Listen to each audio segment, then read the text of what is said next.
இந்த கிரேவியில் நான் ஒரு சீக்ரெட் சொல்லியிருக்கேன், மிஸ் பண்ணாமல் கடைசி வரைக்கும் பாருங்கள். ஹாய் ஃப்ரெண்ட்ஸ், இன்றைக்கி எங்கள் வீட்டு சண்டே ஸ்பெஷல் இது தான். ஆமாங்க, இறால் தாங்க வாங்கினேன். ஆனால் 1 கிலோன்னு சொன்னாங்க. இது 1 கிலோ இருக்குமாங்கிறத நீங்கள் யாராவது தெரிஞ்சவங்க கண்டிப்பாக சொல்லுங்கள். ஆனால் இறால் ஒன்றும் பெரிய பெரிய இறாலாக இருந்துச்சுங்க. செம்மையாக இருந்துச்சு. டேஸ்ட்டுமே அவ்வளோ அல்டிமேட்டாக இருந்துச்சு. ஆனால் காஸ்ட்டு மட்டும் 300 250 தரலங்க.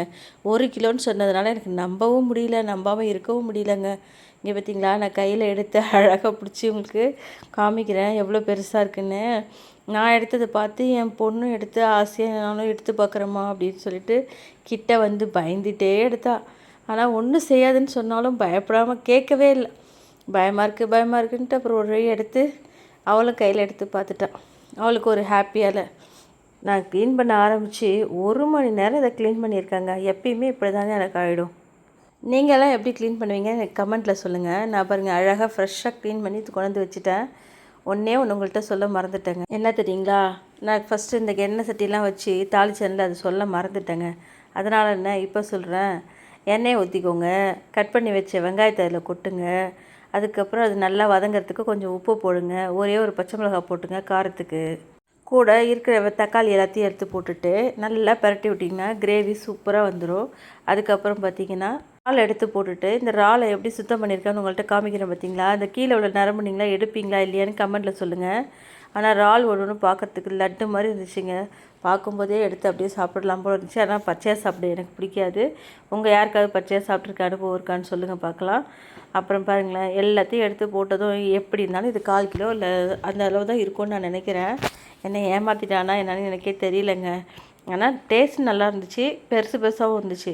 உங்களுக்கு இது மாதிரி எக்ஸ்பீரியன்ஸ் இருக்கா அப்படிங்கிறத கமெண்ட்டில் சொல்லுங்கள். ஃபைனலாக கிரேவியை நல்லா பரட்டி விட்டாச்சுங்க. பரட்டி விட்டதும் அது எப்படி சுண்டி வருதுன்னு பாருங்கள். அதுலேயே தண்ணி விடும். யாரும் தண்ணியெலாம் எக்ஸ்ட்ரா ஊற்றாதீங்க. ஃபைனல் ட்ரிக்ஸ் ஒன்று இருக்குங்க, தொடர்ந்து பாருங்கள் சேனலை. இங்கே பாருங்கள், கிரேவியை பரட்டினா அந்த கிரேவி எவ்வளோ சூப்பராக மாறிடுச்சு பார்த்தீங்களா. இந்த ஸ்டேஜில் தேவையான அளவுக்கு மிளகாத்தூள் போட்டுக்கணும். நல்லா சுண்டி வர அளவுக்கு அந்த பச்சை வாசனை போகிற அளவுக்கு வச்சுக்கணும். பார்க்கும்போதே நாக்கில் எச்சி ஊறுது அவங்களுக்கு. அடுத்தது பாருங்கள், தேங்காய் ஊற்றணுங்க. தேங்காய் பெருஞ்சீரகமும் தேங்காய் மட்டும் ஊற்றுங்க போதும். நான் சில்லாக அரிஞ்சிருக்கேன், நீங்கள் துருவியுமே செஞ்சுக்கலாம். துருவி சேர்த்திங்கன்னா இன்னுமே ஈஸியாக கிரைண்ட் ஆகிடும். நான் டைம் ஆகிடுச்சின்னு சொல்லிட்டு சில்லாக போட்டிருக்கேங்க. இந்த 2 மட்டும் போதுங்க, சூப்பராக இருக்கும். செஞ்சு பார்த்துட்டு சொல்லுங்கள். தேங்காய் ஊற்றி பார்த்துட்டு அருமையாக இருக்குதுன்னு சொல்லுங்கள், ஓகேவா. அடுத்து பாருங்கள், கிரேவி நல்லா சுண்டி வந்துருச்சு. அந்த ஸ்டேஜில் கொஞ்சமாக புளி ஊற்றுக்கணுங்க. இதுதான் நான் சொல்ல வந்த ரகசியமே. புளியை ஊற்றி நீங்கள் செஞ்சு பார்த்துட்டு எனக்கு கமெண்ட்டை சொல்லுங்கள் எப்படி இருக்குன்னு. அடுத்தது தேங்காய் ஊற்றணுங்க.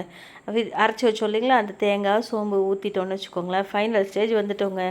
இப்போ இதை கொஞ்சம் நேரம் நல்லா பரட்டி விட்டிங்கன்னு வச்சுக்கோங்களேன். ஆல்ரெடி இறால் சீக்கிரமே வெந்துடும். கொஞ்ச நேரம் நல்லா பரட்டி விட்டிங்கன்னா இன்னும் கிரேவி சுண்டி வந்துடுங்க. இங்கே பாருங்கள், இந்த ஸ்டேஜில் வந்துடும்.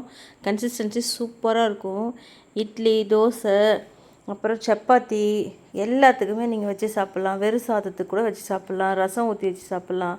சாம்பார் சாதத்துக்கு வச்சு சாப்பிட்லாம். எல்லாத்துக்குமே இது ஆப்டான ஒரு சூப்பரான கிரேவி தாங்க இது. ஃபைனலாக எல்லாத்தையும் முடிச்சாச்சு.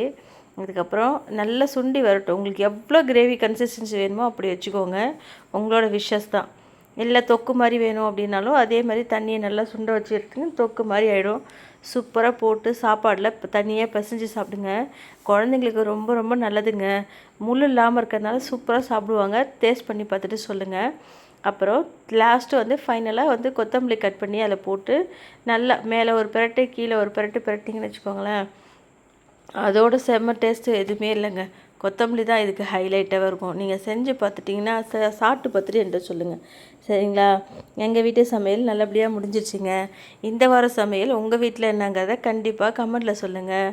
இதோட நம்ம கிளம்ப வேண்டிய நேரம் வந்துருச்சுங்க. ஏன்னா எங்களுக்கு பசி வந்துருச்சு, சரியா. பாப்பாக்கெலாம் லேட் ஆகிடும் இப்போ சாப்பாடு கொடுக்க. நீங்களும் போய் நல்லபடியாக சூப்பராக சாப்பிட்டு சண்டேவை என்ஜாய் பண்ணுங்கள். அதுக்கப்புறம் இப்படி எப்படி சர்வ் பண்ணி சாப்பிட்ணும் அப்படிங்கிறத உங்களுக்கு நான் டெமோ காட்டுறேன் பாருங்கள். ஒரு தட்டு ஒன்று எடுத்துக்கோங்க.